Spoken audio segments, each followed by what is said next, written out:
In 2023, 53% of sales reps hit their quota. Last year, that number was 16%.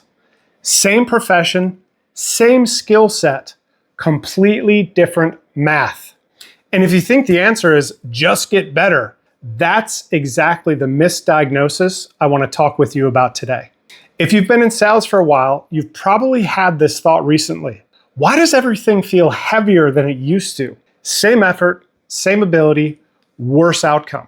And here's actually what's happening. Underneath the surface, quotas went up 37% in 2024 compared to 2023. Meanwhile, average quota attainment dropped 43%. The gap between the top AE earners and average AE earners hit $200,000 last year, the widest spread in 5 years. And new reps, they're earning less than they were in 2021. So it's not that you got worse. The system got tighter and the way it distributes money changed. Most reps look at those numbers and think, I need to grind harder. Look, that's the wrong conclusion. Let me show you why. You still know how to run a call, handle objections, close deals. That didn't evaporate. But the environment you're selling in looks nothing like it did even 3 years ago. Here's the shift. The average B2B buying group now involves 10 to 11 stakeholders, up 20% since 2015. Buyers complete roughly 70% of their research before they even talk to a rep. 61% of B2B buyers say they prefer an entirely rep-free buying experience, and 77% of buyers describe their most recent B2B purchase as extremely complex or challenging. So you're not losing deals because you forgot how to sell. You're losing them because the deal itself now has 10 people in the room, half of which made up their mind before you even got there, but the thing the skill used to be has changed. Historically, closers captured value because information was uneven. The processes were inefficient and companies needed humans to force convert. That's why the comp model rewarded the close. Now, look at what's happening. Companies are moving renewals and upsells away from high-cost sales AEs and toward dedicated customer success and renewal teams. Because research shows using AEs for medium complexity renewals cost 3 times more than using specialists. About 40% of SaaS revenue now comes from renewals and expansion, and CS teams are increasingly the ones driving that number. Meanwhile, 36% of B2B companies cut their SDR, BDR headcount last year, the highest reduction of any sales function ever in the history of the world. AI SDRs can handle 1,000 contacts a day. They know the product better than a human SDR who's still ramping.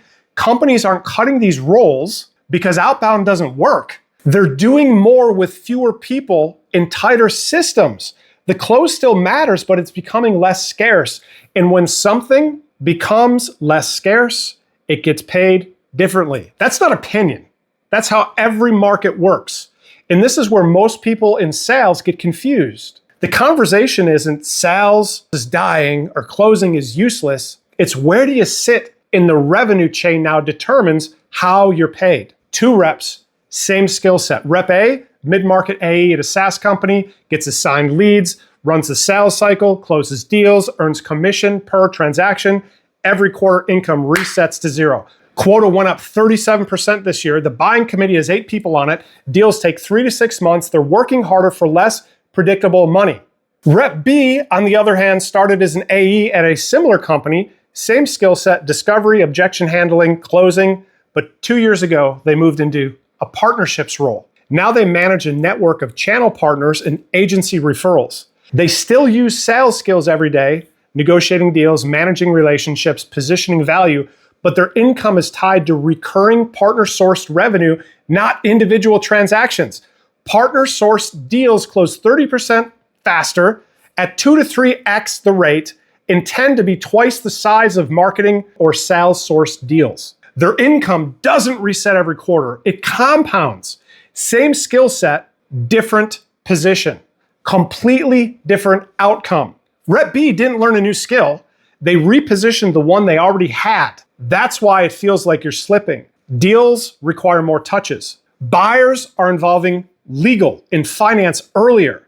The average sales cycle in B2B tech runs 3 to 6 months. CFOs hold final sign-off power in 79% of software purchases, and 67% of buyers say they'll switch suppliers over a single bad experience in the process. So if it feels like I'm off, but what's actually happening, the room for error in the system shrank, quotas went up, attainment went down, the pay gap between top and bottom performers and everyone else widened to 200K.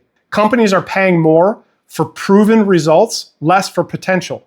OTE for experienced AEs, 5+ years went up since 2021. OTEs for newer reps went down.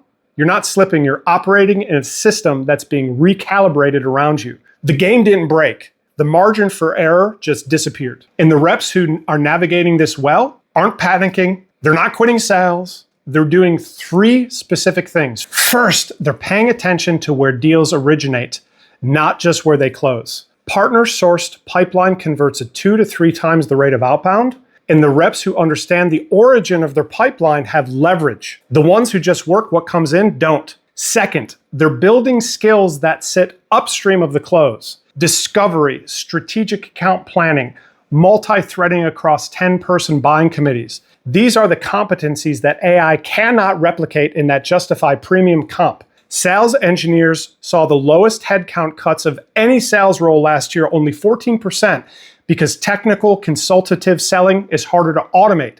Third, some are moving laterally into partnerships, customer success, or revenue operations, not because they're leaving sales, but because they're following where the recurring value lives. Renewals, expansion, revenue, partner ecosystems. These roles still use every sales skill they built.